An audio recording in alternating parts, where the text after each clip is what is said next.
Greetings everyone, I am Dr. J. Before we get started, I think an explanation is in order. A couple of years ago, my brother was watching a video on YouTube where a soundbite from My Little Pony was used for comedic effect. In case there was an inside joke or another soundbite was used later on, he decided to look into the show and ended up becoming a full-blown brony. Thankfully for me, he knew not to bother me about it, but a few months later, he got his chance to drag me into the lion's den. At the time, I had just finished Undertale and thought that he would enjoy it as well, since it has a lot of silly characters that I thought he would have fun interacting with. He agreed to play it, and for me to record the chicanery that ensued, if I would do the same for the first season of My Little Pony. Thankfully for me, it took a while for him to collect on my end of the bargain, but nevertheless, a deal's a deal, and it did eventually come back to bite me. However, beyond just using it as an opportunity to share something I like, I had another reason for going through with it. To try and figure out what the big deal is. With pretty much any fandom I know of, there's often a bizarre or perverse underbelly to it, consisting of people who grow far more obsessed with a franchise than is healthy. And yet, there's almost always a reason as to why that fandom formed in the first place. Something that drew the crowd in, something that gave them reason to stay.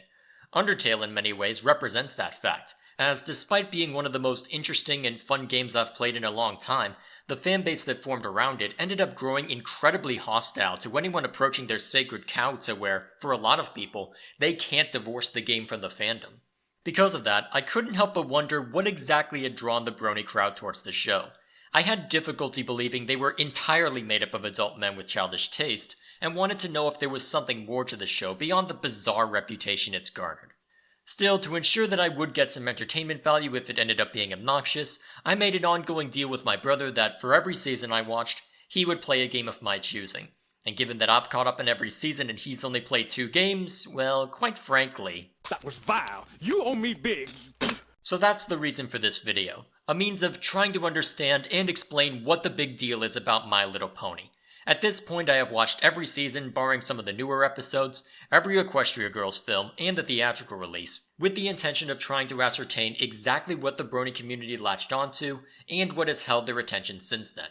However, due to the nature of fandoms, I've explicitly avoided interacting with the brony community outside of my brother and one of his friends, as I want to approach this as an outsider, and allow the show to speak for itself. Also, bear in mind that there will be spoilers throughout this video, as it's difficult to talk about certain aspects without directly mentioning them. But I will be withholding some of the best and worst so as to give newcomers a reason to investigate. So, with all of that squared away, let us begin. Do they know you are my very best friends?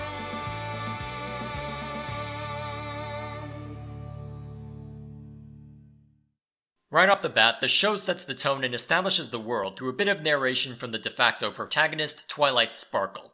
And just saying that name should tell you all you need to know about the intended demographic, as a lot of the names are very cutesy or on the nose, to where it's like everyone who names a character in this show is unknowingly clairvoyant. Anyway, Twilight lives in the land of Equestria, specifically a city called Canterlot, where she studies magic as the star pupil of the leader of Equestria, Princess Celestia. And yes, she's a princess and not a queen because she has Disney princess syndrome or something like that, and according to my brother the fandom doesn't understand it either. Also, this is a world that has magical and mythological creatures in it, which apparently means Twilight gets a baby dragon called Spike as an assistant, but more on that later. The day we find them, Twilight has been researching something regarding the Summer Sunset Celebration, which marked the day when Celestia banished her sister, Princess Luna, after she tried to impose eternal night on the land. Naturally though, because she has way more time than sense, Twilight comes across an ancient prophecy that said, on the 1000th year anniversary of the event, Princess Luna would return with a vengeance, which just so happens to be this year, because of course it is. So then it goes in the direction that anyone older than 5 years old can see coming. Twilight's plea to Celestia about the incoming danger is seemingly dismissed, and she's told to help oversee the preparations in the nearby town of Ponyville, instead of worrying about such things. Also, she's told to get a social life, because she's a shut-in introverted nerd that does nothing but study. From here, we're introduced to the ensemble cast that the show primarily revolves around, with most of the characters falling into a typical fantasy that the intended demographic would find appealing. Applejack is the hard-working cowgirl, Rainbow Dash is the overly competitive tomboy, Rarity is the melodramatic fashionista, Fluttershy is the insecure animal lover, and Pinkie Pie is the crazy party animal. Twilight ends up resistant to their attempts at friendship as she's too concerned about the oncoming danger, but despite her concerns being vindicated, her eventual friendship with them would end up being crucial to dealing with the problem. You told me it was all an old ponytail. I told you that you needed to make some friends. Nothing more. I saw the signs of Nightmare Moon's return, and I knew it was you who had the magic inside to defeat her. But you could not unleash it until you let true friendship into your heart. From then on, her studies would change focus, to where the show would spend much of its time in Ponyville with Twilight and her new friends, where she was tasked by Celestia to learn all that she could about the magic of friendship. Ugh.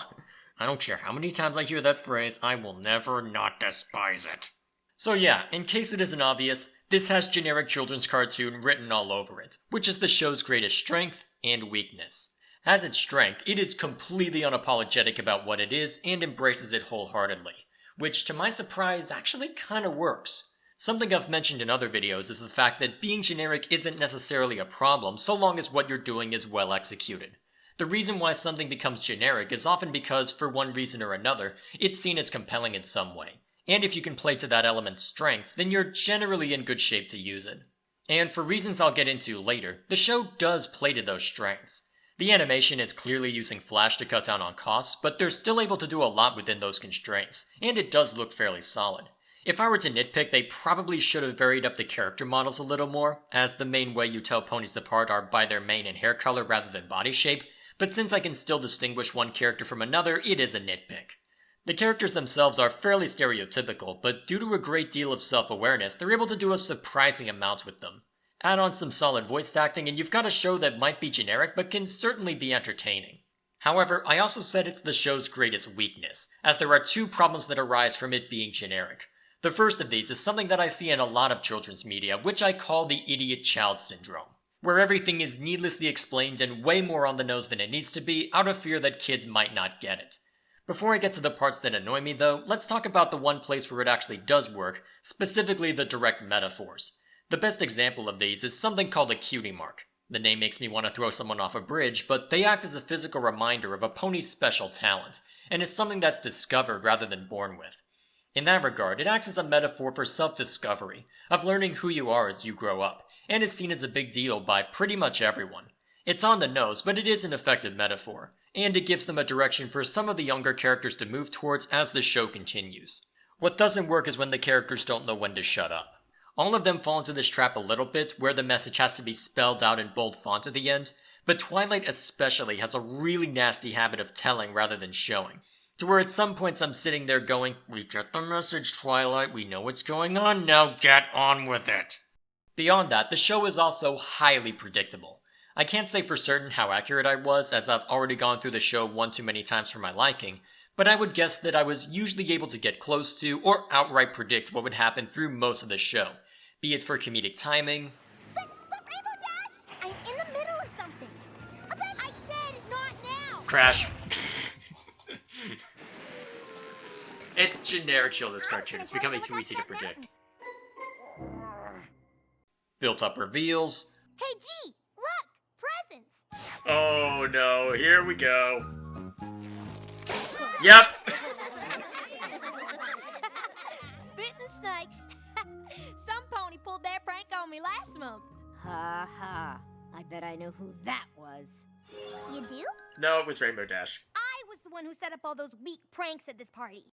Or just entire plot points. Twilight, wait! I'm coming with you. You can't. I have to retrieve the No, crystal that's from not the how this has ever worked in this show. Don't you dare pull that. Won't lift a claw to help you.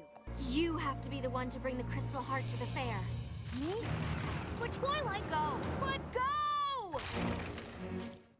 To be fair though, sometimes I had some unintended help, given that my brother wanted to see my reaction firsthand and follow Twilight's example of not knowing when to shut up. Be careful with those wings, Rarity. They're made from gossamer and morning dew, and they're incredibly delicate. Don't worry, Twilight. I'm sure they can't get worn out from too much attention. Oh, so you're the Icarus of this tale. I'd sure like to get a look at How what much more glitters Greek made. tragedy can we throw in here? Rarity, we're supposed to be helping Rainbow Dash relax, remember? Put your wings away and stop showing off. Oh, how can you ask me to put away perfection? Is she gonna win the competition? She's gonna win the competition. Rainbow Dash, are you okay? And you You don't look so good. Rarity was gonna be the Of course. Why wouldn't I be okay? Everyone's so in love with Rarity's wings. Ah, thanks for giving it away. Totally blow it. You imbecile! Hey, there's an idea. You should enter the competition. Yeah, I could watch you fly all day long. Yep, she's gonna be the Icarus! Only who uses their wings. She's gonna fly too close to the sun, and Rainbow Dash is gonna have to do the maneuver to save her. This predictability leads into the main limitation of the show, specifically the need to make every episode a very specific length, and having to follow a very specific storytelling structure to make that work. Sometimes it works to their advantage, as they can throw some interesting ideas in between, or find a subject that warrants the whole showtime. At other points, though, it feels like the only reason something is being done is as a means to pad the show length. The worst offenders in this regard are the Equestria Girls films, which are a strange deviation from the show, which take place in an alternate world where everyone is human, and going to high school for some reason. Though it does explain why everyone in the show acts so childish if they're literal children in another dimension, but that's beside the point. Honestly, it's a little weird on the outset, and I found myself generally disliking them because they had to drag out a single theme for not just a 20-minute episode, but for a 70-minute film. Too often they seem to rely on characters acting either oblivious or stupid to drag the plot out, which makes the pacing feel a lot slower than it should be. It also didn't help that the first one was an extended fish-out-of-water story told in the dumbest way possible, but I think you get the point.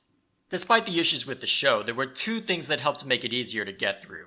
The first thing is something I can't necessarily credit the show for, but because I was watching it with my brother and recording our reaction, I could at least get some enjoyment out of riffing it.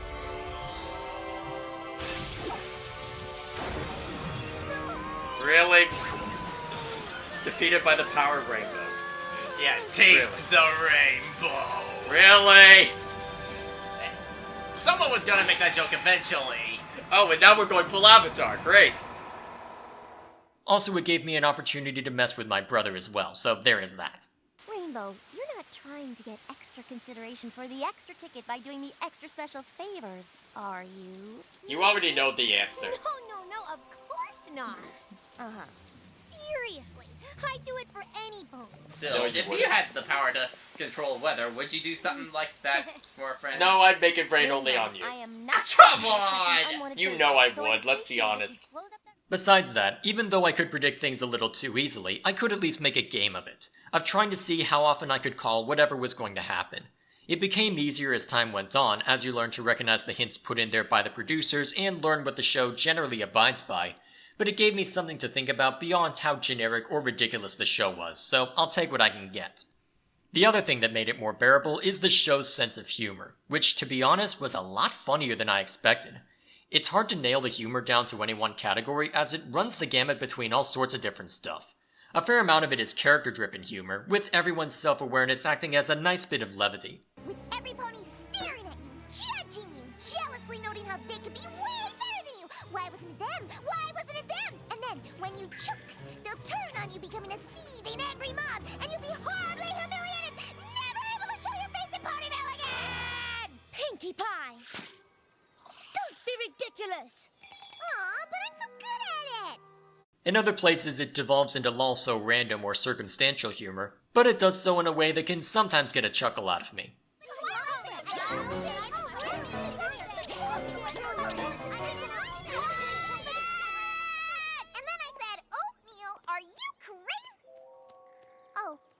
And fortunately for the adults in the room, there's plenty of jokes that satirize other franchises in a way that generally works to the show's advantage. What kind of cake was it? Cherry with a custard filling? Was the frosting vanilla or chocolate? Chocolate. Was the base of the cake decorated with buttercream rosettes? It was. Ugh! Who cares how it was decorated? Rainbow Dash was questioning my methods, but I knew what I was doing. Do you? Oh. Did I say that one out loud?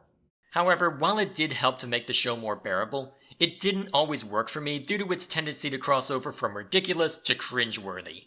In most cases, I think the main reason for my disgust was due to the circumstances, as it became cringeworthy when it was a character acting like an imbecile in a counterproductive manner, or learning the wrong lesson and making a fool of themselves when they really shouldn't have. For instance, in one episode, Rarity was put in charge of organizing a celebration in Ponyville, a celebration where someone from Canterlot was coming down to report on it. Naturally, Rarity has been following this guy's work and has a crush on him, which means the guy gets a crush on Applejack instead. No! Are you really gonna love triangle this? First of all, you, I hate love triangles. Second of all, what the I hate Why love are you triangles as staring at her well. like that? Especially with I've some seen a lot fandoms. in my travels. Because they my oftentimes God. make He held such good characters cute seem like bad guys Applejack. in some ways. The pony of my dreams. Oh, God. And now Rarity's gonna spend all her time trying to impress him. As a result, Rarity starts acting like a farm pony because apparently that's the only way to get this guy's attention, and it was as obnoxious as you would expect. Don't we need to check on the gala decorations? Yes, of course. But Trend obviously has a thing for farm life. If I can't convince him that I'm just as much of a farm hoof as Applejack... You're I'll not never gonna get be able to! Just be your... The festival. Right. It also didn't help that she should know better than to derail the entire planning stage of the celebration over your crush on one guy, but because you're the drama queen of the bunch, let's go off on this tangent for the entire episode. Up until a single scene which single-handedly made it all worth it. Oh.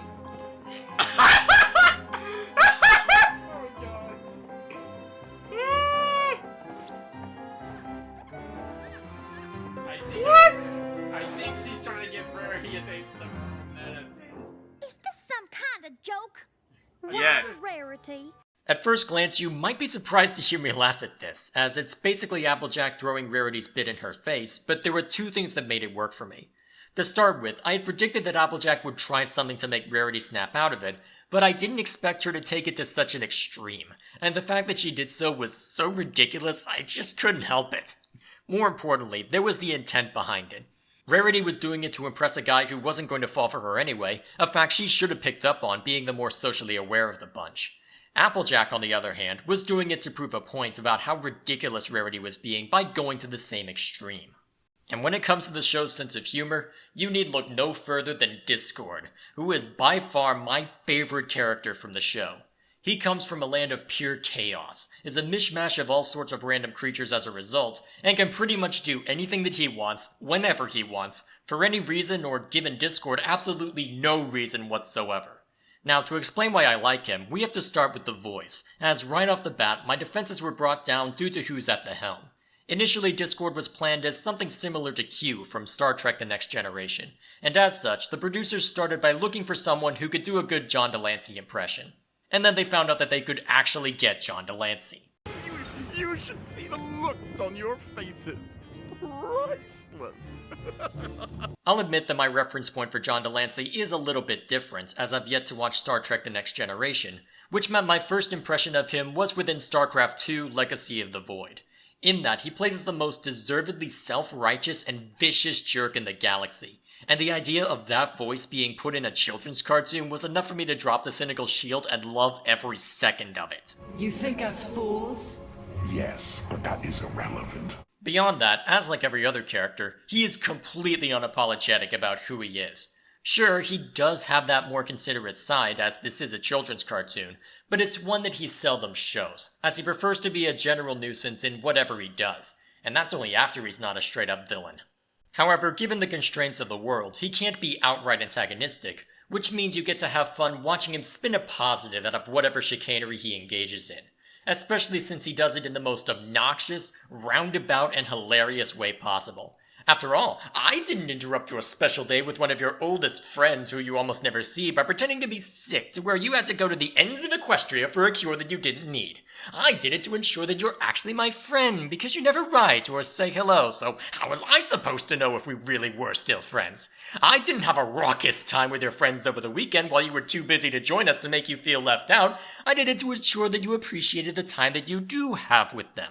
Of course, I might have done both of those things for the other reasons as well, but don't give me the long face when I have plausible deniability up my non-existent sleeve. Oh wait, I'm Discord, so now I do have that phrase up my sleeve because I'm an avatar of chaos who makes up the rules as I go along.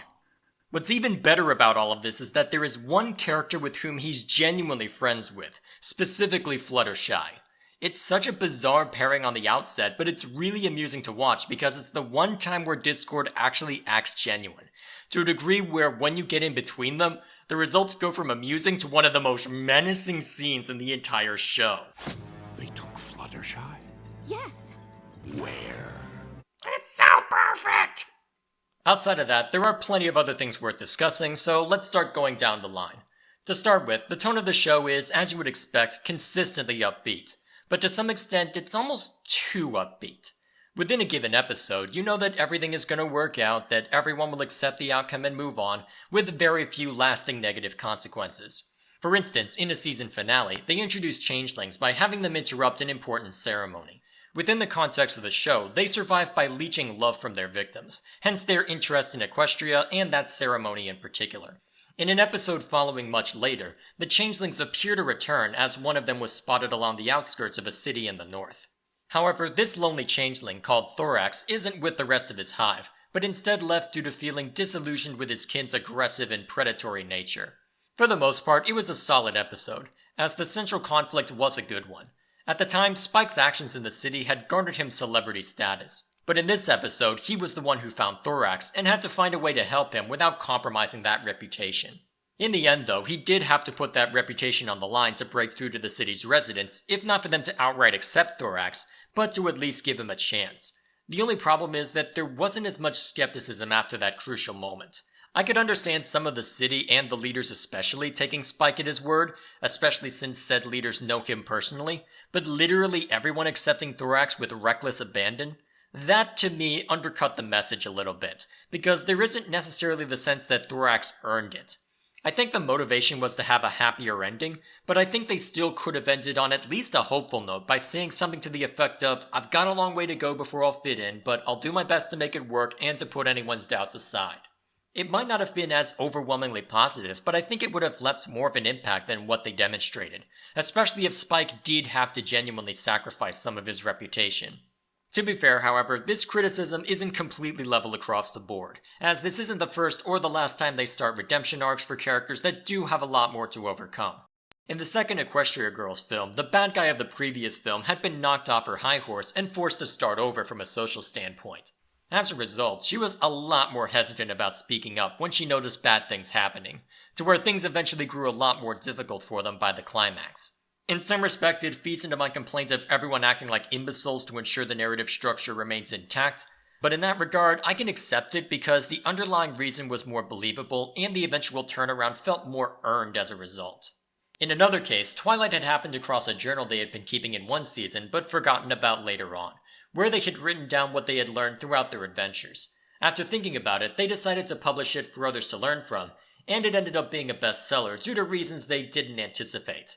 Not only had the readers effectively treated the stories as fiction, they then focused on the stories and characters rather than the message. Fluttershy was lambasted for constantly needing to relearn assertiveness, everyone began laughing at every word Pinkie Pie said, even the ones that weren't funny, seemingly everyone wanted to be part of Applejack's family and then started camping out at her farm, and so on and so forth. By the end of it, they still had their happy moments, where a couple of kids had actually gotten the point, but their attempt to explain it to others had straight up failed, and there was the impression that it was something they were going to be dealing with for a long time. Reckon we still have to deal with them, don't we? Stay in the friendship moment, Applejack. They can wait a little longer. I kind of wish those consequences had been felt more as time went on, but in the show's defense, that could have led some of the episodes to lose focus if it had been more prevalent. Funnily enough, that episode leads into another interesting point, the strangely symbiotic relationship the show has with the brony community. You wouldn't expect the kind of subject matter I just discussed in a kids show, because it's a lesson that's often brought up later in life, and something you usually hear from a content creator. That of your work being worth it, even if one person got something positive from it. And yet, here we are. It gave them a great opportunity to take shots at both themselves and the bronies who take it too seriously, and ended up being one of my favorite episodes of that season. This isn't the only time they've done something like that either, as topics and subject matter that are generally more interesting to bronies than little girls does show up every now and then. In one case, they used this as the springboard for the central conflict of an episode. Isn't this great? I couldn't sleep last night because I was so excited about cider season, and I had this brilliant idea to come down here and camp out, so I told a few others about it, and they all thought it was a great idea too, and now it's just a big old cider party! Woo! Oh gosh, that's a lot of ponies. Hope you don't run out before you get any. In another, we go to Fluttershy's brother, who is living life as a good-for-nothing hipster who is so afraid of failure that he refuses to commit to anything or be considerate of anyone. Which was an episode so on the nose that I wasn't sure whether to laugh or be offended. On someone else's behalf, of course. Totally not my own or anything like that. And don't even get me started on Dungeons and Discords, which is an episode title that should tell you all you need to know about how awesome that was. You find yourself on a battlefield. A barrage of arrows rains down on you. If you roll a 15 or higher, the shield protects you. 14 or lower, and well, you get the idea. 17! Lucky you! And that's another thing that I need to give the show credit for. They keep the structure of the show fairly similar, but in general, the variety in locales and circumstances is handled pretty well. They introduce new aspects of the world frequently enough to where they can continuously throw new things at you, but not so much to where it becomes overwhelming. I won't go into details on the differences, but starting from at least Season 3, each season introduces or resolves something in a matter that will shake things up for future seasons onward. They do have a comfort zone that they will often return to where I could consistently call it a generic children's cartoon, but as a result, they're able to throw the occasional curveball when they need to shake something up. All of this while they're also able to call back to previous material, with my personal favorite involving Fluttershy. In the first season, they had done a don't judge a book by its cover message in a different style to the Changeling episode, where the main six eventually learned to trust a zebra called Sakura, despite the fact that she was rumored to be all these horrible things. The linchpin of that episode annoyed me at the time because it revolved around a misunderstanding gag, which, independent of the show, is one of the few plot lines that almost always annoy me. To be specific, it was something called Poison Joke, which instead of giving you a rash, plays a practical joke on you, which in Fluttershy's case, well... I don't want to talk about it. At the time, that was the most annoying thing the Poison Joke did, but a few seasons later on, the main six found out that Fluttershy has an amazing singing voice and want her to share it. Naturally, she doesn't want to because she's Fluttershy, but this silly exchange between Applejack and her brothers summarized what ends up happening pretty well. Big Mac, you got some splaining to do. Turkey call? Yup. Treasure voice? Yep. Zakora remedy? Yup. Not quick enough? Nope. Needed a deep voice? Yup. Poison joke? Yup. Flutter guy? Yup. Better now? Yup. And that shy filly was living her dream in the shadows because she couldn't bring herself to come into the spotlight? Yup. Well, for corn's sake, let's go! And that episode ended up being an exemplar for a lot of what I've discussed so far. It was predictable, but well executed enough to where I could still enjoy it. It dragged the point out for a little longer than it needed to, but was still believable given the characters, and fun enough to watch them deal with the circumstances. It also exemplifies another thing that the show generally gets right, the music. It's hard to tease out specific examples, as much of it's focused on emphasizing whatever's happening in the moment, but for what it is, it does the job fairly well. What does stand out, however, are the times the characters break out into song. There's some variation on how often songs appear, with some episodes functioning like a musical, and other episodes using them as one-offs to further the plot. Regardless, the vast majority of them are earworms that are designed to get stuck in your head, but whether I like them followed the same pattern as the comedy, where it was contingent on the reason why they were singing. In some cases, they ended up dragging the points out for longer than they should have, to where I wanted to strangle both whoever wrote the song and the character singing them, but in other cases, they ended up being the best part of the episode, and led to some of my favorite episodes in the entire show. I don't want to say what specifically because it's worth seeing for yourself, but let's just say that if someone asks for a little glass of water, they'll want the kitchen sink with it. And don't even get me started on the episode following it. The one time I thought they wouldn't be able to follow up on an episode, they actually did by virtue of who they brought on board for it. Honestly, if I wanted to make you think I was a brony, all I would have to do was hand you my reaction to those 2 episodes. But so that we're clear on that point, here's me despising the show instead. Good morning, everybody. Who's ready for a fantastic day of flying? I know I am. I just couldn't. Yeah. Are you guys excited? I'm excited. Actually, I'm always excited. I'm sorry if you guys have to put up with this.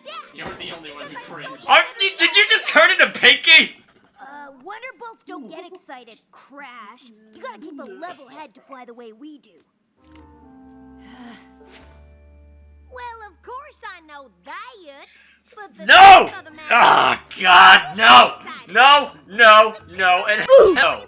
Why? Pony to grow up and fly with the Wonder Ah. Here you all are doing it. So are you. True. Go ahead and call me forthright. Stop it!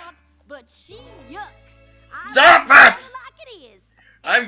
you kill someone if this keeps going for longer than 2 seconds? Because being a Wonderbolt is something special.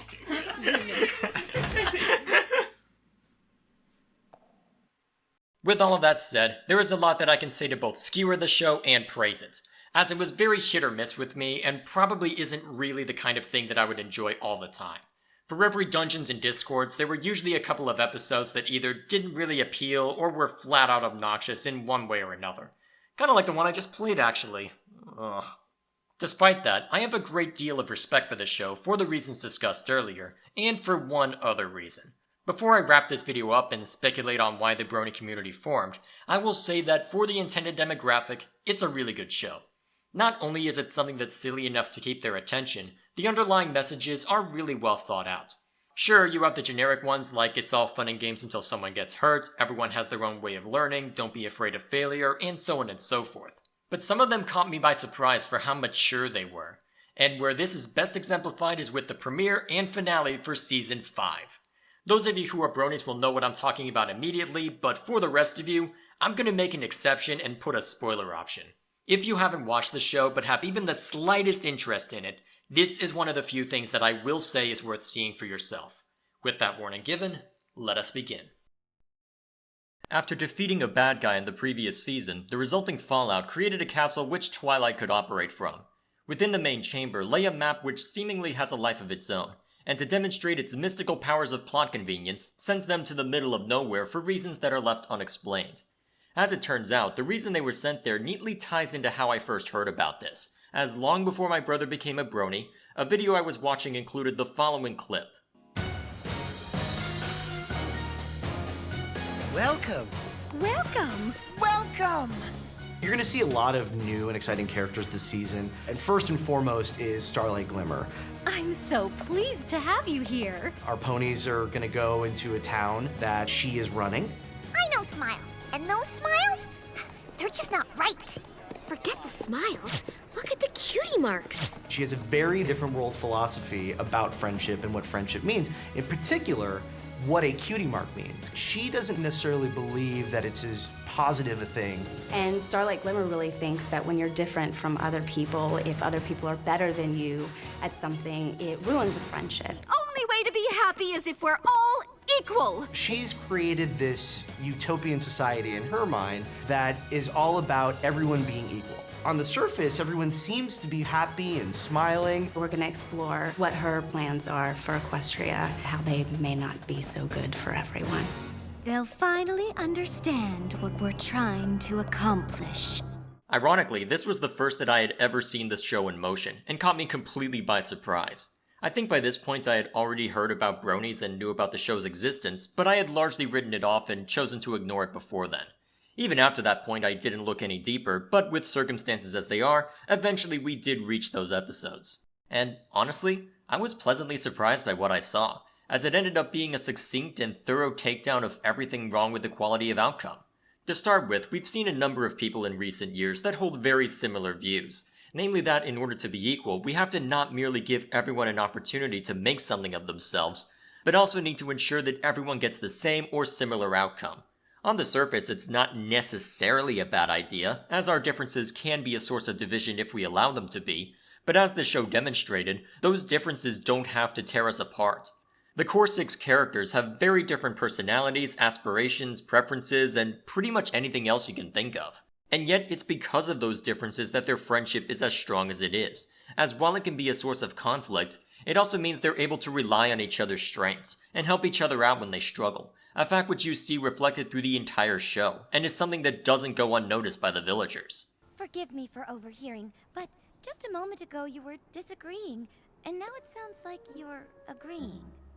Uh-huh. Well, you had such differing opinions and cutie marks. We have differing opinions all the time, darling. But you look like you're friends. We are friends. A simple disagreement wouldn't change that. I'm sorry, I'm just having a hard time understanding. Different talents lead to different opinions, which lead to bitterness and misery.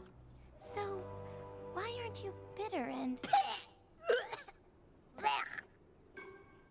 And yet, if you were to strip that away, you might make a more ordered society, and it might look more equal on the surface, but without the ability to stand out, to make something of yourself. All you're left with is an empty and depressing society where no one is encouraged or even allowed to be any better than the least common denominator. And to demonstrate that, the show makes the village an analog to countries that lived under communist dictators, with that ideology being a core example of what happens when you take equality of outcome to its logical extreme. Everything is the same and is supposedly treated equally, but if you dare to stand out, to strive for something better, or even merely to disagree, at best you'll be ignored. And at worst, you'll be locked in a room with a loudspeaker attempting to drill the idea into your head by force. All enforced by a hypocritical leader who pretends to be like everyone else, but in actuality is the only one with any freedom or power in the arrangement. And thus, they set up a brilliant metaphor of how, when equality of outcome is actually put into place, it can only be done through imposition, denying those involved the free will to make their own choices, and leaves everyone ripe for exploitation by the few people who think themselves above the game they want others to play. And the fact that this came from a generic children's cartoon made it all the more powerful, as when this makes it through the approval board, something has either gone very right or very wrong. But then in the season finale, they take it a step further, with Starlight trying to get revenge on Twilight and her friends for destroying her little utopia. Her means of doing that is by invoking a strange sort of time travel to stop a key event from happening, which also inadvertently sends the world into chaos. And no, not just Discord, I mean apocalypse level of chaos at one point. This led to a constant back and forth where Twilight would make it back to that time, but Starlight would always be there to mess things up. To where, as is customary for the show, Twilight had to talk her down from the ledge rather than pull her away by force. The focus of the episodes weren't quite the same as the premiere, as it delved into why Starlight had grown so resentful that she would act in that manner, but there was one gem from it that needs to be heard. What's going on here? Oh, I was just reminding these two colts how hurtful teasing can be. Well, don't. What? Huh? I mean, you were? Of course! In a world where every pony is unique, some are bound to feel more special than others. But that isn't a license to be cruel, is it? No. Wow. Of course not. Oh, isn't it a shame? Oh wow, that's suddenly the message in the first season premiere just got even better. Holy. What? Wow. Showing the showing on the insidious side, playing on someone's goodwill. I mean, it'd be nice not to be teased, of course, but that's not the same thing. And I think my ineloquent reaction should say all that needs to be said, because that's what's so scary about the equality of outcome doctrine. On the face of it, there's absolutely nothing wrong, because in principle, we want to be treated as equals and ensure that we've got the same chance as everyone else. It plays on your better nature, of wanting to be considerate of others, and then uses that as justification to take away everything, to shame you for standing out and being different, all while a select few manipulate the situation to their own advantage. I'll admit that I may be injecting too much of my own bias into this, but whoever managed to get this through, whoever set this up, hats off to you, good sir. Well freaking played. So now we come to the point where I attempt to tie all of this into a neat little bow, and for all that I've said and likely could still say, it boils down to a single sentence. When push comes to shove, it's a generic children's cartoon that relies on very predictable story beats and character archetypes, but it manages to set itself apart by being unapologetic, self-aware, and hilarious. Whether you like the show will depend on whether or not you can tolerate the points where it crosses over from funny to cringeworthy, the saccharine sheen put on everything, and the loss of social status that comes with watching the show. For me personally, it's something that I wouldn't go out of my way to see, but it is a show that does have my respect, and one that I won't complain about too much if it were put on. So with that said, why exactly did the brony community form in the first place? Based on what I've said, it's a decent show, but not anything mind-blowing apart from a few key moments. So if it's an above-average children's cartoon, why college-age men? Well, at this point, I'll admit that I have to engage in speculation, as due to my lack of interaction with the brony fandom, anything I say could be completely off base or a matter of projection. Still, may as well take a stab at it while I'm here, right? And if I'm honest, I think it's a matter of escapism. Right now when it comes to media, the trend is to be different, to break the mold, to be important to society, and all of the baggage that comes with it. And on its own, there's nothing wrong with trying to be different and exploring the boundaries of a given medium.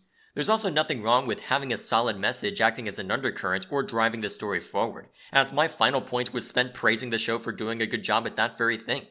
And yet, whenever that becomes the focal point, Whenever entertainment is traded for social commentary, there's often something lost in translation. The boundaries are crossed to an extent where the original reason why someone was drawn to the medium end up overlooked or cast aside entirely. We grow so obsessed with trying to be different, of trying to buck the stereotype and do things differently, that we end up forgetting why those old stories and story beats worked in the first place. We spend so long trying to shove a message or idea down people's throats in places that it doesn't necessarily belong that we forget the reason why many of us started watching in the first place, to get away from serious subject matter, or to at least have that subject matter presented in a more palatable form. And I think that's what My Little Pony plays off of. It's not trying to be innovative or different, it's just trying to tell a fun story with silly characters. It has enough solid messages for children to where you can feel comfortable with your kids watching it, especially since it doesn't sacrifice entertainment value to do so, and there are enough funny moments and cultural references to be enjoyable enough for the adults in the room as well. As for the bronies, well, when everything is trying to be serious, different, and in the process forgetting why they were enjoyable in the first place, something less serious would be a breath of fresh air. And if that's the reason why any bronies watching this are into the show, you do you, man. You do you. And thus, I think I've talked about the show enough for one day, so I hope you found this interesting. To my regular subscribers, I sincerely apologize for talking about this, but I thought it might be an interesting subject to cover, since everyone's reaction to the show is usually to get as far away as possible. To any bronies watching, I don't plan on making MLP content a regular thing, as I'm much more comfortable with my video game wheelhouse, and don't consider myself a brony anyway, but I do have a couple other ideas focused around the show. Since my brother asked me to record our raw reaction to it, I might be able to piece something funny together from that, but my second idea might be more interesting to you. I kept this video focused on the show itself as I wanted to come at this from an outsider's perspective, but I have a feeling that my speculation is more projection than reality.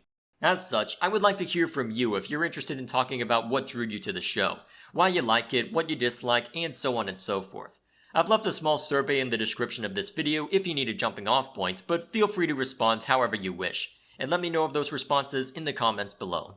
With that said, that's all I have for this video. Thank you all for watching. Please like and share this if you find it deserving, and subscribe to this channel for more critical work focused around entertainment posted on a not-so-regular basis. Since that I upload irregularly, please consider hitting the notifications button, as I can guarantee that I won't spam your notifications with daily videos, especially since YouTube has a tendency to not let its features work as intended. Also, if you want to see a more raw take on the show, my brother has all of the footage from when we recorded and has been slowly piecing his own videos together from them. Given that it's his first time doing any kind of video editing, it's been a slow process despite us having the footage for quite a while at this point. But currently our plan is to upload the first video to coincide with this video's release, with future uploads happening maybe twice or 3 times a week. Because he ran into issues uploading them to YouTube, he decided to upload them onto BitChute instead, which is probably the closest that anyone has of actually offering an alternative to YouTube. I won't get into the technical details, but point being, the way they've set it up means that they might be able to do more than just operate as a loss leader if they can get traction. And to shield some of my own work, I've been using it as a backup in case my YouTube channel ever gets vaporized. Also, I won't have to fight Hasbro for months over content ID flags on the video that gets copied there, so that'll be nice as well. To get back on topic, I don't know how frequently those videos will go up, but I'll warn you ahead of time of a couple of things. First off, because I really wasn't looking forward to doing this, I was incredibly mean-spirited through a good portion of it, especially at the start. Listening back on it, there's certainly some entertainment to be had, but man is there a difference between when we started versus where we are now. Also bear in mind that I explicitly avoided swearing in this video because I know this is still a children's cartoon, and I expect that some children and their parents might come across it, but I was not so considerate for the raw reactions, and unlike here, there ain't no filter on those videos. Unless my brother throws a filter onto them, but honestly, he's still new to this, and I'm too lazy to add the oof sound effect every time I tell someone to go to so that's something you might want to be cognizant of. Either way, I have again been rambling on for long enough, so thank you all once again for watching. Feel free to let me know how silly I am for covering a generic children's cartoon in the comments below, and I'll see you all later. Although it's gotten weird because now that I've seen more of this show, when I go into YouTube comments, I see more brony avatars than I'm used to because now I know what they look like. I don't like this anymore. I'm not okay with this. You haven't turned me into a brony, but you've turned me into a... You've made me aware of it. That's even worse. One day. Nope. Yeah, we'll see you next time. I will not say the show is bad. but I will say the show is not for me.